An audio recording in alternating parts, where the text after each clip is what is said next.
Hello दोस्तों, आप सबका स्वागत है मेरे चैनल पे। आज मैं ड्रैगन बॉल काकुमे की स्टोरी को कंटिन्यू करने जा रहा हूँ। दोस्तों, इस स्टोरी के ओरिजिनल राइटर से जुड़े सारे लिंक्स मैंने डिस्क्रिप्शन में दे दिए हैं, तो जाइए एंड उन्हें अपना पूरा सपोर्ट दिखाइए। लास्ट वीडियो के एंड में हमने देखा था कि गोकू के ऊपर एक जबरदस्त एनर्जी बॉम्ब से हमला कर देता है बीरस, और आज हम जानेंगे कि आखिर गोकू इस अटैक से खुद को कैसे बचा पाता है।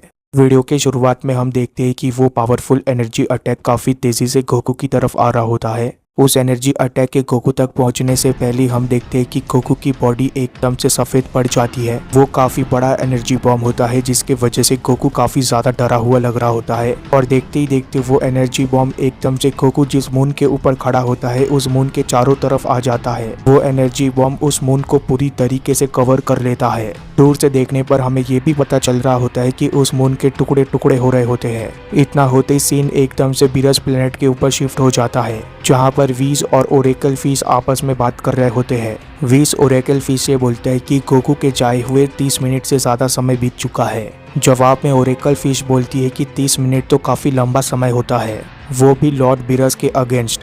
लगता है इस अर्थलिंग के अंदर जरूर कुछ स्पेशल मौजूद होगा। ओरेकल फिश के इतना बोलती ओरेकल फिश एकदम से जमीन पर गिर जाती है। देखने से ऐसा लग रहा होता है कि ओरेकल फिश दोबारा सो चुकी है, पर वहीं पर दूसरी तरफ वीज काफी ज्यादा चिंता में लग रहा होता है। वीज बोलता है कि मुझे काफी बुरी फीलिंग आ रही है, शायद मुझे जाकर उन्हें ज्वाइन करना चाहिए। ओरेकल फिश सोते हुए बड़बड़ा रही होती है। वो बोलती है कि हमें बहुत ही जल्द पास एक्शन के रिजल्ट देखने मिलने वाले हैं। यूनिवर्स को उसके कॉन्सिक्वेंसेस को भुगतना पड़ेगा। ओरेकल फिश के इतना बोलते ही वीज एकदम से बोलता है कि शायद ओरेकल फिश जिस बारे में बात कर रही है वो शायद इस फाइट से कनेक्टेड हो सकता है। वीज का ये सेंटेंस खत्म होते ही हम एकदम से अर्थ पे आ जाते हैं। मिस्टर सेटन बोलते हैं कि अर्थक्वेक रुक चुके हैं। तभी बू जवाब में बोलता है कि बू भूखा है। वहाँ पर हम चीची, विडेल, पैन सबको देखते हैं। चीची काफी ज्यादा गुस्से में होती है। चीची बोलती है कि तुम्हारे लिए अच्छा यही होगा गोकू कि तुम जल्दी से वापस आ जाओ। जवाब में विडेल बोलती है कि आपको चिंता करने की कोई जरूरत नहीं है, वो जल्दी वापस आ जाएंगे। गुहान भी काफी दिनों से उन्हें देखना चाहते हैं। मिस्टर सेटन पैन के साथ खेल रहे होते हैं। मिस्टर सेटन बोलते हैं कि ये देखो पैन, ये है बू। इतना होते ही हम एकदम से गोहान और पिकोलो को देखते हैं। पिकोलो बोलता है कि देखने से ऐसा लगता है कि तुम्हारे फादर की ट्रेनिंग पूरी तरीके से अब खत्म हो चुकी है। अब शायद तुम्हारे फादर बहुत ही जल्द वापस अर्थ पर आने वाले हैं। पिकोलो का ये सेंटेंस खत्म होते ही गोहान एकदम से आसमान की तरफ देखते हुए बोलता है कि आपने बिल्कुल सही कहा है मिस्टर पिकोलो, पर आपने अभी ट्रेनिंग के बारे में बात की। इससे मुझे लगता है कि मुझे भी अपनी ट्रेनिंग को जल्दी ही स्टार्ट कर देना चाहिए। क्या पता कौन सा खतरा वापस आ जाए। इस बात के जवाब में पिकोलो बोलता है कि तुमसे इस तरीके की बातें सुनकर काफी अच्छा लगा मुझे गोहान। तुम अपने लोगों को बचाना चाहते हो, पर तुम्हारी पढ़ाई का क्या होगा। गोहान इस वक्त काफी ज्यादा सीरियस लग रहा होता है और वो इस वक्त एक ईगल को उड़ते हुए देख रहा होता है। इसके दूसरे ही पल गोहान बोलता है कि मैं अपने स्टडीज के साथ कॉम्प्रोमाइज कर लूंगा मिस्टर पिकोलो। गोहान का ये सेंटेंस खत्म होते ही हम प्लेनेट पीस इन 2000G को देखते हैं। देखने से ऐसा लग रहा होता है कि इस प्लेनेट के चारों तरफ काफी तेजी से कोई चक्कर लगा रहा है, और जब हम इस प्लेनेट के अंदर जाते हैं हमें बिल्कुल ऐसा ही देखने मिलता है। कोई होता है जो काफी तेजी से पत्थरों को तोड़ते हुए आगे बढ़ रहा होता है। इसकी तेजी इतनी ज्यादा होती है कि ये हमें दिख नहीं रहा होता, और इसके दूसरे ही पेजेस में हमें पता चल जाता है कि ये शख्स कौन होता है। ये शख्स और कोई नहीं बल्कि वेजिटा होता है, जो कि इस प्लेनेट पर आकर ट्रेनिंग कर रहा होता है। वेजिटा ने इस वक्त काफी हैवी चीजों को उठा रखा होता है। ये चीजें इतनी हैवी होती है कि जैसे ही वेजिटा वहां पर जमीन के ऊपर पांव रखता है वो एकदम से चटक जाती है। वेजिटा यहाँ पर काफी इंटेंस ट्रेनिंग कर रहा होता है, पर वेजिटा बोलता है कि दिन ब दिन ये ट्रेनिंग बिल्कुल ही यूजलेस होती जा रही है। वेजिटा को देखने से ऐसा लग रहा होता है कि वो इस वक्त भी गोकू के बारे में ही सोच रहा होता है। और जैसे ही सीन शिफ्ट होता है हमें गोकू ही देखने मिलता है। हम कुछ समय पहले आ जाते हैं टाको टाको मून के ऊपर क्या हुआ इसे देखने के लिए। हम देखते हैं कि गोकू ने उस जबरदस्त एनर्जी अटैक को रोक लिया होता है, पर बदले में गोकू की बॉडी जगह जगह से कट फट जाती है। सिर्फ इतना ही नहीं, गोकू का स्किन पूरी तरीके से जल जाता है, जिसके वजह से हमें गोकू के अंदर के मसल्स दिख रहे होते हैं। गोकू अपनी कांपती हुई जबान के साथ बोलता है कि लॉर्ड बीरस, अगर मैं इस वक्त नहीं होता यहाँ पर तो शायद आप पूरे एक सिविलाइजेशन को ही खत्म कर देते। जवाब में बीरस को कुछ भी फर्क नहीं पड़ता। बीरस बोलता है कि तो इसका मतलब यह है कि तुम्हें खत्म करते करते मेरा काम भी हो जाता डिस्ट्रक्शन करने का। गॉड ऑफ डिस्ट्रक्शन होने के नाते ये तो मेरा काम है। जवाब में गोकू बीरस को कुछ भी नहीं बोलता। हमें इस वक्त गोकू की आंखें भी नहीं दिख रही होती। पर इसके दूसरे पेज में जैसे ही गोकू अपनी आंखों को ओपन करता है, गोकू का ध्यान एकदम से उस बच्चे की तरफ चला जाता है। गोकू बोलता है कि बच्चे, तुम्हें चिंता करने की कोई जरूरत नहीं है, सभी चीजें बिल्कुल पहले जैसी हो जाएगी। गोकू ने उस प्लेनेट के साथ साथ उस बच्चे को भी बचा लिया होता है। गोकू के इतना बोलते गोकू एकदम से उस बच्चे कुचे मून के टुकड़े के ऊपर गिर जाता है। पर गोकू की इस कमाल की फाइट को देखकर बीरस काफी ज्यादा इम्प्रेस हो जाता है गोकू से। बीरस बोलता है कि आज तक किसी मॉर्टल ने मुझे इस तरीके की फाइट ऑफर नहीं की। इवन की काफी कम गॉड्स है जो कि मुझे इस पावर लेवल तक पुश कर पाते हैं। पर चाहे जो कुछ भी क्यों ना हो मॉर्टल, तुम अपने लिमिट्स तक पहुंच चुके हो। बीरस के इतना बोलती वहां पर एकदम से वीज आ जाता है। वीज के वहां पर आते ही गोकू को एकदम से काफी सारी चीजें एक साथ याद आने लग जाती है। गोकू को एकदम से अपना बेटा और अपने सारे दोस्त याद आने लग जाते हैं। ये सारे गोकू के फ्यूचर मेमोरीज होते हैं, जो चीजें गोकू को एकदम से एक साथ याद आने लग जाती है। जिसमें वेजिटा बोलता है कि तुम तो बिल्कुल ही एक रोप के ऊपर हो काकारोट। वहाँ पर बाबा भी होती है जो कि बोलती है कि गोकू उठ जाओ। और भी काफी सारी चीजें गोकू के मन के अंदर चल रही होती है, जिसमें से एक होता है कि मुझे प्यास लग रही है। इतना सब कुछ गोकू के मन के अंदर चल ही रहा होता है कि तभी इसके दूसरे ही पेज में हम देखते हैं कि गोकू फिर से अपने दोनों पैरों पे खड़ा हो जाता है और एकदम से गोकू अल्ट्रा इंस्टेंट ओमन में ट्रांसफॉर्म हो जाता है। गोकू के अंदर से एक अजीब सी एनर्जी निकल रही होती है। एकदम से एक अजीब तरीके का ऑरा आकर गोकू को घेर लेता है, जिस चीज को देखकर वो बच्चा काफी ज्यादा हैरान रह जाता है। गोकू के अल्ट्रा इंस्टेंट ओमन में ट्रांसफॉर्म होती गोकू एकदम से अपनी स्पीड का इस्तेमाल करके उस बच्चे को पकड़ता है और एकदम से उस बच्चे को उसी के प्लेनेट के अंदर छोड़कर वापस आ जाता है। गोकू जैसे ही उस प्लेनेट से बाहर आता है वैसे ही गोकू एकदम से बीरस के साइड से निकल जाता है, जिसे देखकर बीरस काफी ज्यादा हैरान रह जाता है। गोकू बीरस के साइड से जाते हुए एक बड़े से सेलेस्टियल बॉडी की तरफ बढ़ रहा होता है। जैसे ही गोकू इस सेलेस्टियल बॉडी तक पहुंचता है वैसे ही गोकू उस सेलेस्टियल बॉडी को उठाने लग जाता है। जैसे ही गोकू उस सेलेस्टियल बॉडी को उठाता है वैसे काफी सारी चीजें गोकू की तरफ आने लग जाती है। एकदम से काफी छोटी छोटी चमकती हुई चीजें गोकू के पास आ रही होती है और इसके नेक्स्ट पेजेस में हमें पता चल जाता है कि ये चीजें क्या होती है। गोकू की आंखें इस वक्त भी बंद होती है। गोकू ने इस वक्त अपने अमेजिंग पावर का इस्तेमाल करके सभी सेलेस्टियल बॉडीज को इकट्ठा कर लिया होता है एक ही जगह पर। इस चीज को देखकर बीरस पूरी तरीके से हैरान रह जाता है। बीरस ने सोचा नहीं था कि गोकू के पास अभी भी इतनी एनर्जी बाकी है। गोकू ने सिर्फ इन सेलेस्टियल बॉडीज को इकट्ठा ही नहीं किया होता, बल्कि गोकू एकदम से इन सेलेस्टियल बॉडीज को एक ऑर्डर में लगाने लग जाता है। गोकू अपने पावर का इस्तेमाल करके इन सेलेस्टियल बॉडीज को एक ड्रैगन शेप के ऑर्डर में लगा देता है। गोकू ने अपनी ताकत का इस्तेमाल करके एक यूनिक सा अटैक तैयार कर लिया होता है। गोकू के बनाए गए इस अटैक के अंदर काफी ज्यादा एनर्जी मौजूद होती है। ये एनर्जी इतनी ज्यादा होती है कि वो बीरस तक भी पहुंच रही होती है। हमें चारों तरफ बीरस और वीस के आसपास इस अटैक की वजह से एक पावरफुल इलेक्ट्रिसिटी देखने मिल रही होती है। हर तरफ इस अटैक की रोशनी फैल रही होती है।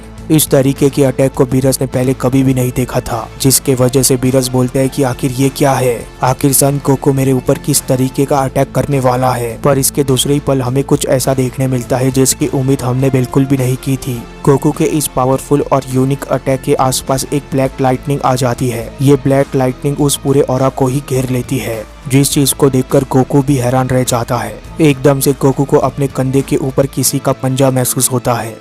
गोकू को पता चल चुका होता है कि ये पंजा और ये पावर किसका है। गोकू के कंधे के ऊपर रखे हुए हाथ से भी बिल्कुल वैसे ही ब्लैक एनर्जी निकल रही होती है, जिस तरीके के ब्लैक एनर्जी ने गोकू के अटैक को कवर किया था।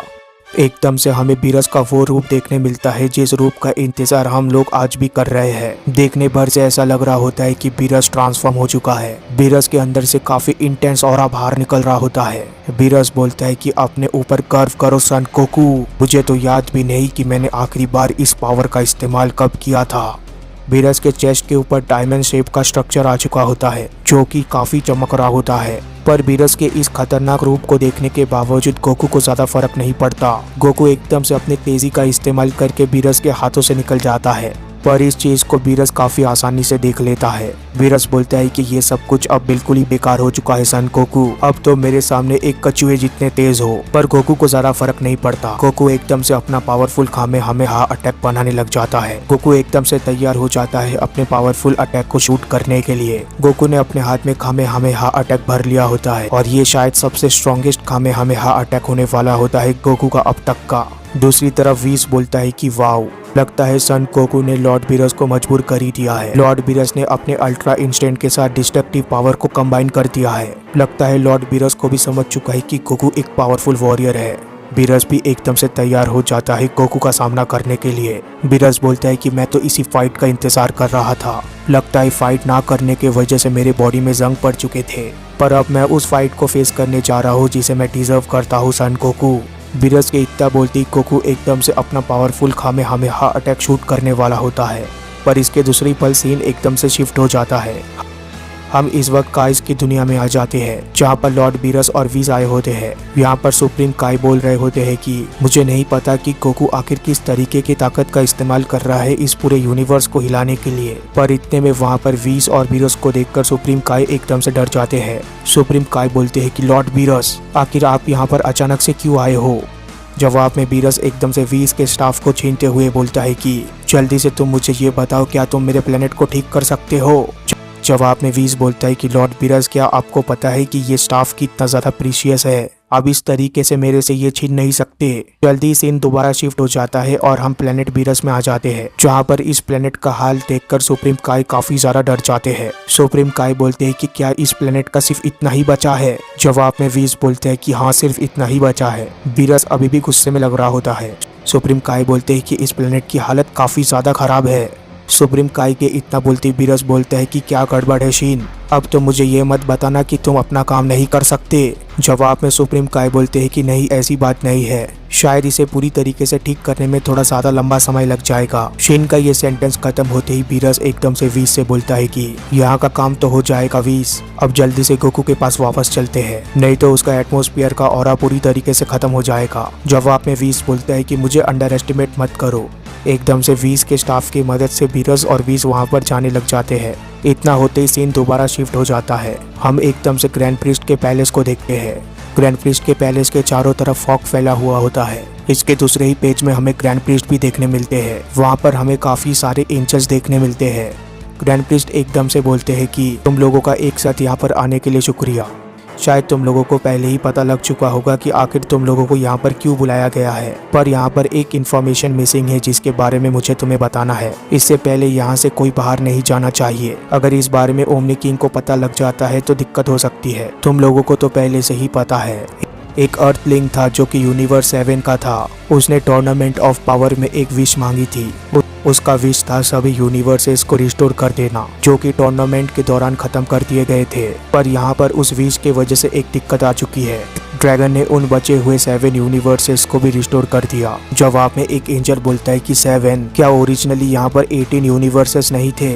जवाब में ग्रैंड प्रिस्ट बोलता है कि ऐसा नहीं था, मैंने तुम लोगों को इस बारे में नहीं बताया। यहाँ पर एक और यूनिवर्स एग्जिस्ट करता था जो कि 19th यूनिवर्स था, जिसे कि यूनिवर्स 0 से जाना जाता था। इस बात को सुनकर सभी एंजल्स हैरान रह जाते हैं। तभी एक एंजल बोलती है कि आखिर आपने हमसे इस बात को क्यों छुपाया फादर? जवाब में ग्रैंड प्रीस्ट बोलता है कि मुझे ऐसा करना पड़ा, नहीं तो। ग्रैंड प्रीस्ट की इस बात के जवाब में सभी एंजल्स अपना अपना कुछ न कुछ बोलने लग जाते हैं वहाँ पर तभी वहाँ पर कोई आ जाता है, जिसे देखकर सभी के सभी एंजल्स और ग्रैंड प्रीस्ट सब हैरान रह जाते हैं। जो शख्स वहाँ पर आए होते हैं वो बोलते हैं कि हमें पता है। और तभी इसके नेक्स्ट पेजेस में हमें एक मिस्टीरियस वुमेन देखने मिलती है। वो वुमेन आते ही एकदम से बोलती है कि जिसे तुम ग्रैंड प्रीस्ट के नाम से जानते हो और जिसे तुम अपना फादर बुलाते हो, वो असल में एक डरपोक है जो कि अपने प्रीवियस एक्शन को फेस करने से डरता है। तभी उनमें से एक एंजल बोलता है कि आखिर तुम हो कौन और तुम्हारी हिम्मत भी कैसे हुई हमारे फादर को इस तरीके से जज करने की? उस एंजल के इतना बोलती ही मार्गेरिटा एकदम से बोलती है कि शांत हो जाओ, हमें इस वक्त न्यूट्रल रहने की जरूरत है मोहितो, चाहे सिचुएशन जो कुछ भी क्यों ना हो। खत्म होती वो मिस्टीरियस वुमन एकदम से बोलती है कि मुझे कभी भी मौका नहीं मिला इसके पास्ट एक्शंस के बारे में बताने का। आखिर ग्रैंड प्रीस्ट सबसे क्या छुपा रहा है ये हमें पता चलेगा इसके नेक्स्ट चैप्टर में। तब तक के लिए चैनल को सब्सक्राइब कर देना, वीडियो को लाइक कर देना। Goodbye, take care, thank you.